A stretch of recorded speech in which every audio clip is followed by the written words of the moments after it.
అసలు వారి 3 ముక్కల్లోకి వెళ్ళిపోదాం. బ్యాడ్ న్యూస్ అని అన్నటువంటి వాళ్ళ గురించి, వాళ్ళ కథ ఏమిటో ఆ వివరాల గురించి చెప్పేనా?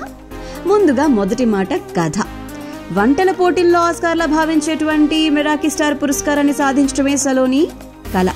మరి ఆమెను ఇంట్లో పెళ్లి కోసమని చెప్పి ఒత్తిడికి గురిచేయటం, కాబోయే జీవిత భాగస్వామి విషయంలో ఎన్నో కళలు ఉన్నప్పటికీ చివరికి ఢిల్లీలో కరోల్ బాగ్కి చెందినటువంటి ఒక షాప్ నిర్వాహకుడైనటువంటి అఖిల్ని ఇష్టపడి పెళ్లి చేసుకోవడం జరుగుతుంది. తల్లిచాట అబ్బాయి అఖిల్కి జీవితంలో ఎన్నెన్నో సాధించాలని చెప్పి కలలు ఉన్నాయి.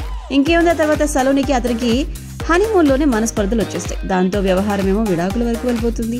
తన కళని సాధించడం కోసమని చెప్పి ముస్సోరికి చేరుకునేటువంటి సలోని అక్కడ హోటల్ నిర్వాహకుడైనటువంటి గుర్బీర్తో అనుకోకుండా దగ్గరయ్యి గర్భం దాల్చి తన కడుపులో 2 వ్యక్తులకు చెందినటువంటి కవలల్ని మోస్తుంది.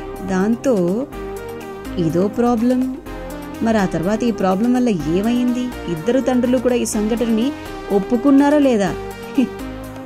చివరికి తమ బిడ్డల కోసం వాళ్ళు ఏం చేయాల్సి వచ్చింది, ఏం చేశారు, ఈ వివరాలన్నీ తెలియాలంటే బ్యాడ్ న్యూస్ చూసేయాల్సిందే. విక్కీ కౌశల్ అండ్ తృప్తి దిమ్రి నటించినటువంటి సినిమా. అండ్ నెంబర్ 2 మాట్లాడుకోవాల్సింది ఏంటంటే, ఐవీఎఫ్ ప్రక్రియ సమయంలో జరిగినటువంటి ఒక గందరగోళం వల్ల తమ బిడ్డ వేరొకరి కడుపులో పెరుగుతుంది అని చెప్పి తెలిసినప్పుడు చోటు చేసుకున్నటువంటి సంఘర్షణ అనమాట ఈ bad news. And number 3 Vicky Kaushal and అక్కడక్కడ కొంత కామెడీ.